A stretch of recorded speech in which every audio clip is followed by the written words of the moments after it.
हर पल की खबर पर हमारी नजर 7 भारत न्यूज के साथ। दुर्गा शक्ति नागपाल का तबादला लखीमपुर खीरी क्यों किया गया, इस सवाल का जवाब उन्होंने अपना चार्ज संभालते ही दे दिया। डीएम का चार्ज संभालते ही आईएएस दुर्गा शक्ति नागपाल ने अवैध अस्पतालों, फर्जी पैथोलॉजी लैब और झोला छाप डॉक्टरों पर कार्रवाई शुरू कर दी।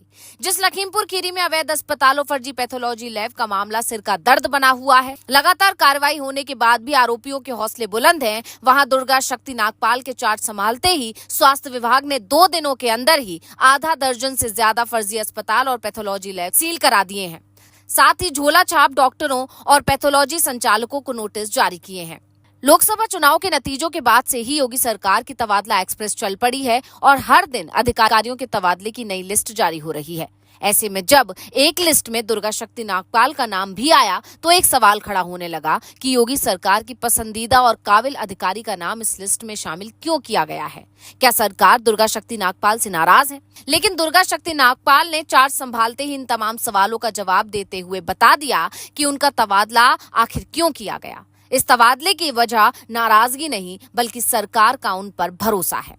दरअसल लखीमपुर खीरी में अपराध का ग्राफ दिन पर दिन बढ़ता जा रहा है। खासकर अवैध अस्पताल और फर्जी लैब का मामला तो लाख कोशिश के बाद भी कंट्रोल नहीं हो रहा है। कई सालों से इस पर कार्रवाई चल रही है, लेकिन अपराधियों के हौसले बुलंद होते जा रहे हैं। लेकिन अब एक दिन में ही तस्वीर बदली हुई नजर आ रही है। ये दुर्गा शक्ति नागपाल का खौफ ही है कि क्षेत्र के अवैध अस्पताल संचालकों, झोला छाप डॉक्टरों, अवैध पैथोलॉजी व लैब संचालकों में हड़कंप मचा हुआ है। कई अस्पताल और पैथोलॉजी लैब संचालक अपने प्रतिष्ठानों पर ताला लगाकर फरार हो गए हैं। ऐसे में अब चार्ज संभालते ही जब दुर्गा शक्ति नागपाल ने अवैध अस्पतालों के खिलाफ एक्शन लिया, इसे देखकर जानकार कह रहे हैं कि योगी को भरोसा है कि लखीमपुर खीरी में अपराध पर शिकंजा सिर्फ सिंघम लेटी ही कस सकती हैं। ऐसा इसलिए क्योंकि आईएएस दुर्गा शक्ति नागपाल वही अधिकारी हैं जिसने माफिया मुख्तार अंसारी की रातों की नींद उड़ा दी थी। जब मुख्तार अंसारी बांदा जेल में बंद था तब दुर्गा शक्ति बांदा की डीएम हुआ करती थी। यही नहीं, भ्रष्टाचार के खिलाफ निडर होकर कार्रवाई करने के लिए दुर्गा शक्ति नागपाल को पिछली सरकार यानी कि सपा सरकार में निलंबन का सामना भी करना पड़ा था। लेकिन वर्तमान की योगी आदित्यनाथ सरकार ने बांदा जिले के जिला मजिस्ट्रेट डीएम के रूप में उन्हें बहाल कर दिया था।